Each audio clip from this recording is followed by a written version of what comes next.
윤석열 대통령이 나토 정상회의에 참석해 국제사회 비핵화 의지는 북핵 의지보다 강해야 한다고 강조했습니다. 윤 대통령 귀국 후 과제가 산적합니다. 특히 내정된 장관 후보자들의 임명을 강행할지도 관심인데요. 이 시각 정치권 이슈 장해찬 전 인수위 청년소통 TF 단장, 설주환 더불어민주당 법률지원단 소속 변호사와 함께 짚어보겠습니다. 안녕하십니까? 안녕하세요. 나토에서 이제 외교 데뷔전을 하고 있습니다. 윤 대통령 좀 총평을 들어볼까요? 일단은 나토에 간 의미 자체에 대해서 먼저 말씀을 좀 드려야 될 것 같은데요. 지금의 국제 정세가 과거처럼 전략적 모호성이다, 중간에서 균형자다, 중재자다 이런 낭만적인 이야기를 할 수 있는 상황은 아닌 것 같습니다. 러시아 우크라이나 전쟁도 많은 전문가들이 예상하지 못했고 미국을 중심으로 한 신냉전 기류도 예상보다 훨씬 거세게 또 가파르게 진행이 되고 있는데 이 같은 시점에서 우리 대한민국 같은 경우는 이 자유민주주의라는 가치에 동의하는 미국과 이 나토의 회원국인 주요 서방국들과 함께 전선을 형성하겠다는 뜻을 좀 분명히 보여주고 있는 것 같습니다. 그리고 우리의 어떤 외교적 포지션이 확고부동할 때 중국을 대상으로도 우리는 이런 입장이니 어떻게 협상을 해보자라고 오히려 협상력을 높일 수 있는 여지가 있다고 보거든요. 그렇기 때문에 윤석열 대통령 취임식에도 중국이 사실상 2인자인 왕치산 등을 보낸 것 아니겠습니까? 그래서 이번 나토 방문을 보면 저는 문재인 정부도 문재인 정부지만 윤석열 정부가 박근혜 정부의 실패 사례를 좀 반면교사 삼고 있는 것 같아요. 박근혜 정부 때 기억하시겠지만 초창기에는 좀 이해 안 될 정도로 강력한 친중 노선을 걸었습니다. 전승절 열병식에도 참석을 했고요. 그런데 결국 중국을 통한 이 북핵 문제 해결이 안 되자 뒤늦게 사드 배치 등을 하게 되면서 오히려 중국에 더 큰 반발을 불러왔는데 그렇게 오락가락하는 외교가 아니라 처음부터 대한민국의 방향을 일관되게 보여주고 그 기조 아래에서 중국이나 다른 가치를 가진 국가들과도 협상을 하겠다는 뜻을 보여주는 계기였기 때문에 이번에 가서 또 중국과 상대적으로 사이가 안 좋은 호주와의 정상회담이나 이런 곳에서 단순히 양자 관계뿐만이 아니라 아시아 태평양 지역에서 우리가 역할을 다하겠다는 메시지를 낸 것은 대한민국이 경제 수준에 맞는 국제사회의 목소리를 내겠다는 그런 첫 단추, 첫 행보로 풀이가 되는 것 같습니다. 예. 네. 방금 말씀해 주신 대로 박근혜 정부에서 오락가락했다는 거. 달리 얘기하면 어느 한쪽으로 왔다, 어느 한쪽 편에 섰다, 또 다른 쪽 편에 섰다가 사드 배치 문제로 해서 끝내는 이제 중국으로부터 경제 보호까지 당하게 된 사례가 있었거든요. 그렇다고 한다면 이번 스페인에서 열린 나토에 참석한 의미를 일단은 몇 가지를 꼽아보면 첫 번째로는 저는 일단은 한미일 어떤 국방이라든지 한미일 어떤 외교 관계의 복원이라는 점, 복원보다는 특히 한일 관계가 상당히 소원해졌었는데 이 부분에 대해서 어떤 조금은 그나마 조금 진일보한 어떤 스텝이 있었다라는 부분에 대해서는 긍정적으로 평가를 하고 있습니다. 그렇지만은 우려스러운 점들도 꽤 있었습니다. 하나는 군사협력이라고 했거든요.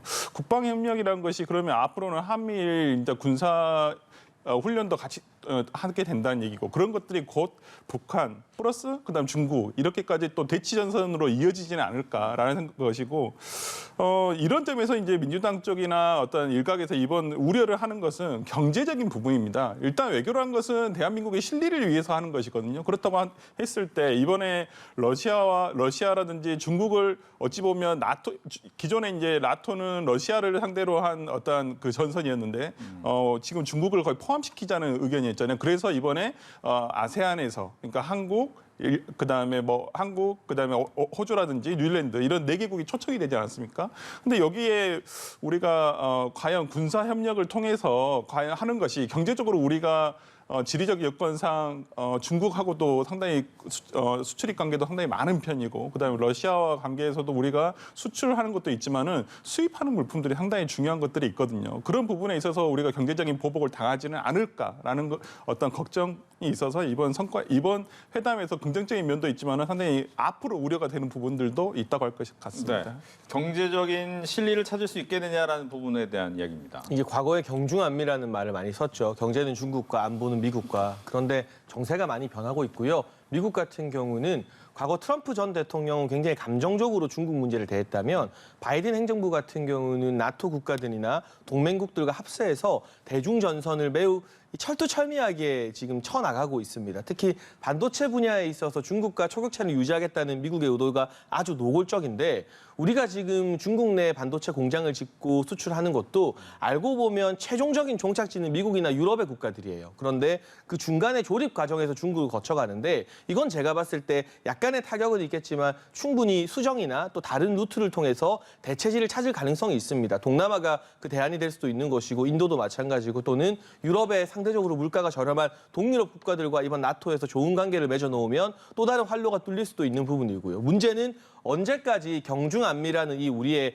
그동안 전략적 모호성을 택했던 위치를 미국이 용인해 줄까 하는 부분이에요. 한미동맹이라는 기틀에 서지 않으면 우리는 중국이 우리를 어떻게 막대할 수 있는지를 사실 지난 5년 동안 많이 접했다고 생각을 하거든요. 문재인 정부가 중국몽까지 이야기하면서 친중 노선을 보였지만 그렇다고 중국이 우리를 제대로 대우해 줬느냐. 중국이라는 나라의 어떤 외교적 특징이 오히려 상대가 조금 더 강하게 나올수록 대우를 해주고 상대가 중국에게 호의적으로 나올수록 더 잘해주는 것이 아니라 더 무시하는 것 아니냐라는 우리 국민들 자존심 상하는 일들이 지난 5년 동안 저는 꽤 빈번하게 일어났다고 봅니다. 그래서 지금의 윤석열 정부가 택하고 있는 외교 노선도 중국과 교역을 안 하겠다, 뭐 중국과 적대적으로 가겠다는 건 아닙니다.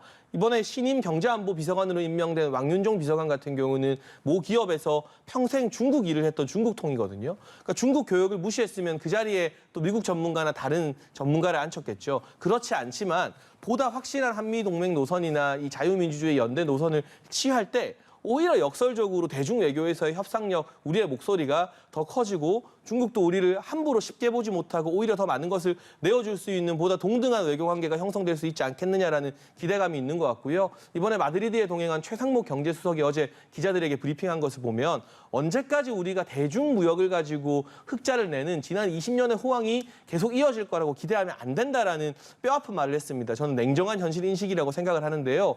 문재인 정부에서도 사실 대중외교 1세기의 어떤 교육을 좀 돌파하기 위해서 신남방 정책 등을 펼치지 않았습니까? 지금 윤석열 정부 같은 경우도 이번에는 유럽의 주요 국가들을 대상으로 그러한 신정책을 펼치고 있는 것이기 때문에 우리가 지나치게 대중교역량이 많은 것, 일시적 고통을 감수하고서라도 좀 극복해야 될 과제라고 생각을 합니다. 네. 이 부분 상당히 그러니까 방금 얘기해 주셨다시피 어제 경제수석과 총리의 말 그리고 지금 중국의 대응 태도 이거 보면 상당히 우려스러울 수밖에 없어요. 지금 뭐 얘기하신 대로 중국에 대한 대교역 수출 어떤 대교역량을 조절을 해야 한다는 부분은 맞습니다. 언제까지 계속 우리가 중국에 대해서 그 수출에 대한 의존도를 높일 수만은 없는 상황이거든요. 그렇다고 하더라도 연착륙을 해야 한다는 것은 누구나 다 동의를 하실 것 같아요. 그런데 어저께 경제수석은 뭐라 했습니까? 중국과의 경제 호황은 이제 끝났다. 그리고 총리는 한술 더 떴어요. 오히려 중국은 경제 보복을 하게 되면 우리가 거기에 대해서 얘기를 해야 되고 중국이 그렇게 하지는 않을 것이라고 얘기를 해요. 근데 어저께 중국의 반응은 뭐였습니까? 나토 우리가 참여한 거에 한국과 일본 대가를 치를 것이다. 이렇게 발표가 났거든요. 그렇다고 한다면 대가라는 게 뭐 전쟁을 하지는 않지 않겠습니까? 경제적인 보복이겠죠. 근데 제가 우려하는 것은 이겁니다. 지금 미국 같은 경우는 중국과의 교역에 있어서 관세를 철폐하거나 낮추고 있어요. 오히려. 그렇다고 한다면 지금 우리는 미국의 노선에 따라서 군사협력이라든지 이런 부분에 따라가고 있는데 오히려 미국은 중국과의 교역을 늘리기 위해서 지금 노력을 하고 있거든요. 그러면 우리가 아까 말씀하셨다시피 군사적인 부분과 기존의 군사적인 부분과 경제적인 부분을 나눠가지고 포지셔닝을 하고 있지 않았습니까? 그렇기 때문에 우리가 너무 이거 극단적으로 치우쳐져 버리면 이것이 곧 우리나라의 국익에 해가 될 염려가 있지는 않을까라는 것을 우려하는 것입니다. 알겠습니다. 다음 주제는 윤 대통령이 귀국한 이후에 있을 얘기입니다만 장관 후보자 2명이 있습니다. 교육부와 보건복지부 장관 후보자 2명인데 일단 민주당에서는 빨리 철회해라라는 거죠? 네, 일단 그 김상희 보건복지부 장관 후보자 같은 경우에는 이미 어저께 뉴스에 나지 않았습니까? 중앙선관위에서 고발 조치가 들어갔어요. 정치자금법 위반으로. 저는 그렇게 보고 싶습니다. 지금 보건복지부 1년 예산이 100조입니다. 100조. 우리나라 대한민국의 1년 예산이 600조예요. 6분의 1이 보건복지부에서 소요되는 예산입니다.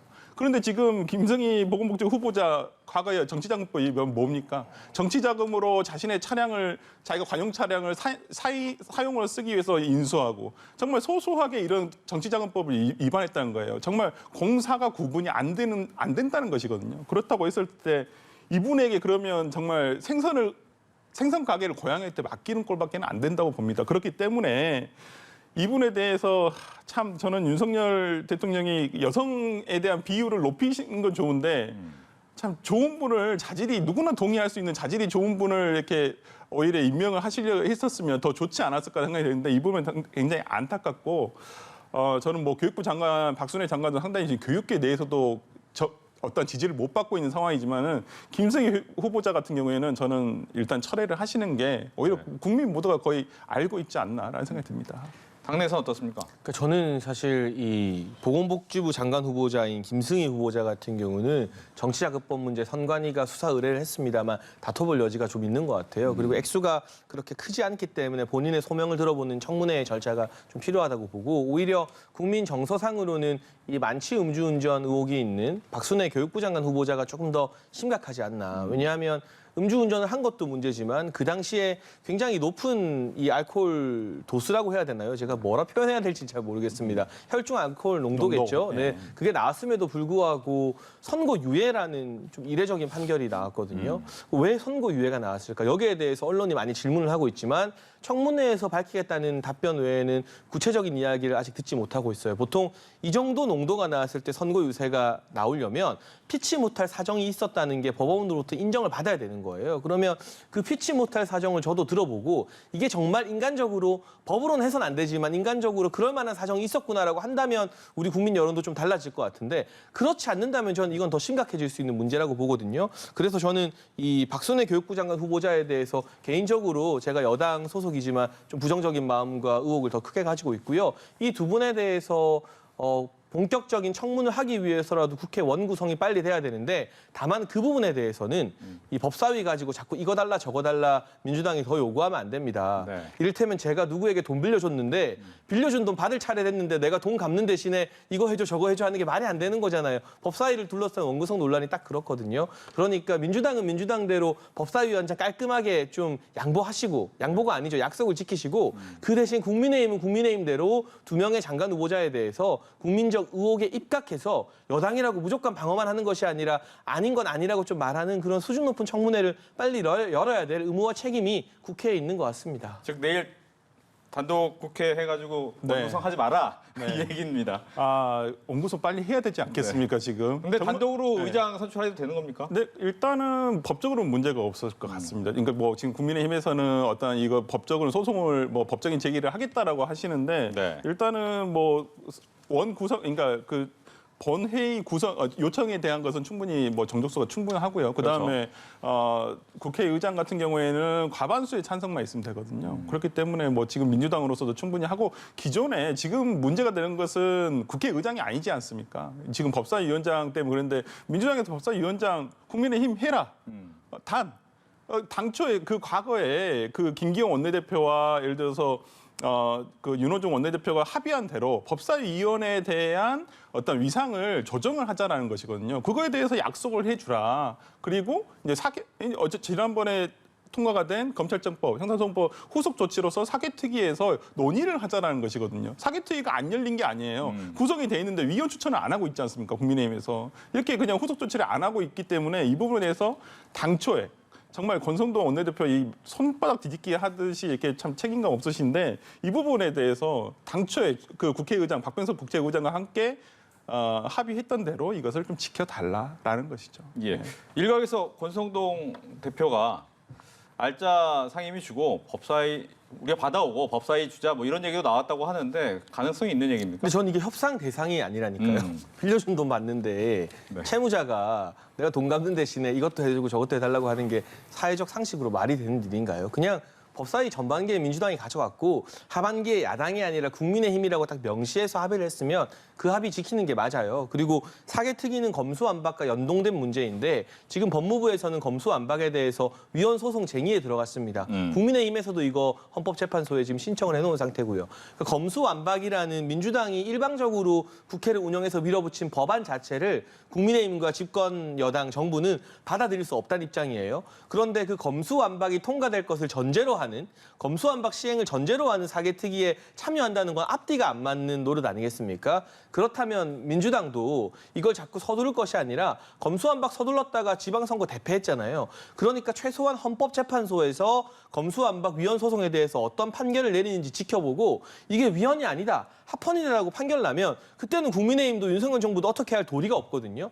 그때 사개특위 참여를 권고하는 게 맞는 것이지 지금 계속해서 헌법쟁의가 이미 들어갔는데 그 모든 걸 포기하고 검수완박을 받아들이라고 하는 셈이나 마찬가지인 사개특위 참여를 요구하는 것은 좀 과한 요구다라는 생각이 들고요. 상임위에서 뭐 국토위나 이런 것들이 알짜 상임위로 꼽히잖아요. 이 부분에 대한 배분은 관례와 관행이 있습니다. 또 전반기 국회가 어떻게 운영됐는지 여당에게 어느 정도 배려를 해주는지 등등의 충분한 관행이 있기 때문에 상임위를 누가 몇 개를 가져가느냐, 어디가 알짜를 가져가느냐는 큰 논의가 안 되는 것 같은데 지금 민주당 입장에서는 강성 지지층, 뭐 개딸이나 양아들이라 불리는 그분들 눈치를 보느라 약속을 지키고 아무것도 얻지 못하면 강성 지지층으로부터 지금 지도부가 질타받을 게 두려워서 뭔가 자꾸 조건을 내미는 것 같아 좀 안타까울 따름입니다. 예. 지금 사개특위는 헌재 결정 좀 기다리면서 하자. 그건 조금 불가하다라는 게 왜냐면 아니 사개특위를 해서 지금 전국적으로는 중수청을 설치를 하자는 것이잖아요. 근데 중수청 설치에 대한 법률도 논의를 해보면 아시겠지만은 당초에 민주당에서 제출한 법안에도 법무부 소속으로 돼 있는 것도 있어요. 그렇게 참 좋아하시는 한동훈 법무부 장관이 계시는 법무부 소속으로도 돼 있어요. 그래서 이걸 지금 저희 당에서도 이걸 당초에 법무부 소속으로 할 것인지 아니면 제3의 독립된 기구로 할 것인지 이거에 논의가 있는데 이 부분에 대해서 논의를 해보자는 것이고 근데 헌법재판소가 빨리 결정이 나지 않습니다. 기본적으로 최소한 1년, 뭐 길게는 정말 저는 제가 헌법재판소 결정 내 중에서 한 7, 8년 지난 것도 봤거든요. 그러면 정권 바뀌고 이거 나면 그때 가서 사개특위 하겠다. 그렇다고 한다면 이 법률안에 대해서 동의를 하지 않더라도 국회라는 것은 국민의 민심을 받아서 그 정당성으로 입법 활동을 하는 기관인데 그러면 이거에 대해서 국민의 뜻을 거스른다는 얘기밖에는 안 되거든요. 알겠습니다. 이제 당내 상황 좀 이야기해 보겠습니다. 이준석 대표 같은 경우에는 비서실장이 그만뒀습니다. 근데 이 비서실장이 이제 윤심과의 가교다라는 평가가 나오던 분이었기 때문에 즉 이번엔 이제 대통령실과의 거리두기가 확실한 거 아니냐라고 얘기가 나왔고 이준석 대표는 뭐 이야기했지만 그건 아니다라고 하긴 했습니다만 이 분위기가 좀 이상하긴 합니다. 일단은 어제 늦은 시간에 이준석 대표와 박성민 전 비서실장이 만난 것으로 알고 있습니다. 이준석 대표도 그렇게 오늘 언론에 답변을 했고요. 긴 시간 대화를 나누면서 박성민 비서실장이 그동안 느껴왔던 어떤 부담감이 있겠죠. 당내에서 가교 역할을 해야 되는 것인데 사실 초선이고 그렇다 보니까 이 가교 역할을 혼자 감당하는 게 좀 힘들었을 것 같아요. 그런 부분에 대한 어떤 뭐 본인의 나름의 어떤 힘듦이 있었을 것 같은데 적어도 어제 두 사람이 대화할 때 대통령실의 의사나 윤심에 대한 이야기는 나누지 않았다라고 이준석 대표가 말했어요. 하지만 박성민 의원 자체가 윤석열 대통령의 측근으로 알려져 있기 때문에 그런 정치적 해석이 나오는 건 저도 충분히 가능하다고 보는데요. 중요한 것은 박성민 비서실장의 거치 이전에 지금의 여러 가지 당내 국면들 그리고 뭐 여러 초선 의원들이나 중진 의원들이 기다렸다는 이준석 대표 때리기에 골몰하는 모습이 중도층이나 국민의 시각에서 봤을 때 어떻게 보일까를 고민해야 돼요. 이게 선거 이긴 젊은 당대표 토사구팽하는 걸로 비춰질 수밖에 없거든요. 물론 저도 이준석 대표의 정치에 100% 동의하는 건 아닙니다.